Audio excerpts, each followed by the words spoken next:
Notes on Vocation by Father J.M. Perran. Learning to pray.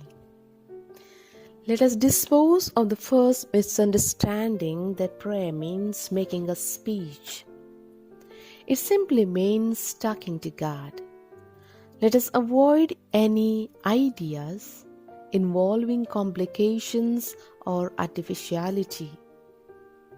This would be false enough in human conversation. It would be still more false when we are speaking to God, who loves us, sees our hearts, and does not need our words. To whom should we speak? Either to God in the mystery of His life. He sees us, loves us, and we are continually in His sight and in Him. Or to Christ, God made man, who died for us and is now living. We may also on occasion speak to one of those who are living with God, especially our Blessed Lady, whom Jesus gave us for our mother. How? Let our words be true, since they are addressed to the living and true God. How do we learn? We prefer to start out from some fact of our Lord's life described by a witness. Jesus has just been praying alone. His disciples and we with them ask Him, teach us to pray. Luke 11:1. Teach us to do as you did. Then Jesus teaches them the Our Father.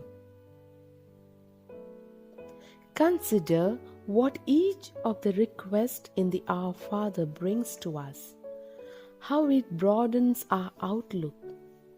How can we come to desire this so that we can speak of it to our Father? St. John shows us Jesus' conversation with the poor woman of Samaria, whose way of life was well known. What does it tell her about prayer? God is spirit, and those who worship Him must worship in spirit and truth. John 4:24, which amounts to saying as one person to another. He's speaking neither to an intellectual nor to a pious woman, but to one who has already had 5 husbands. These words of our Lord concern us all. The parable of daily life makes us reflect on prayer. We go to visit our father and mother who love us.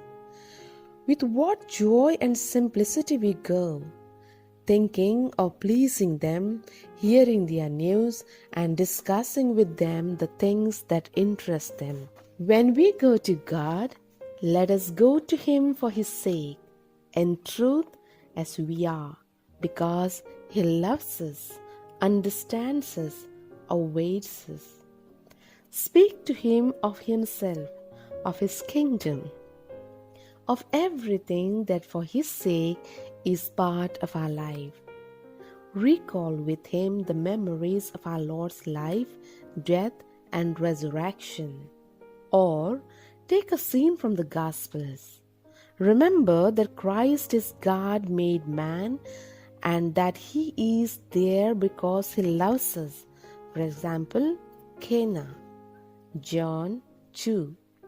What is happening? What does our Lord do on this occasion? What is He asking of me? What does He wish to tell me? Think of the calling of one of the apostles. What sort of man is he? Jesus says to him, "Follow me." What does it mean for me today in my everyday life to follow Jesus, to tread in His footsteps? It seems to me that a very simple, living, realistic way of reading the Gospel, particularly certain of the important scenes which tell us more about our Lord, would be an excellent apprenticeship in that direction. Open conversation which transforms us because it is full of love, and is the kind of conversation which our Lord expects of us. Fine speeches do not please Him, but rather true words coming from our hearts. He loves us. Sincere, very simple words from the heart please Him. It is certain that when a Christian woman wishes to give her whole life to Christ, declares that she cannot make mental prayer, it is because words have been used that misled her. She is not speaking of the very simple, very familiar reality which develops our love for Christ and our neighbor, which brings us closer to Him and gives us the desire to reproduce His life in our own.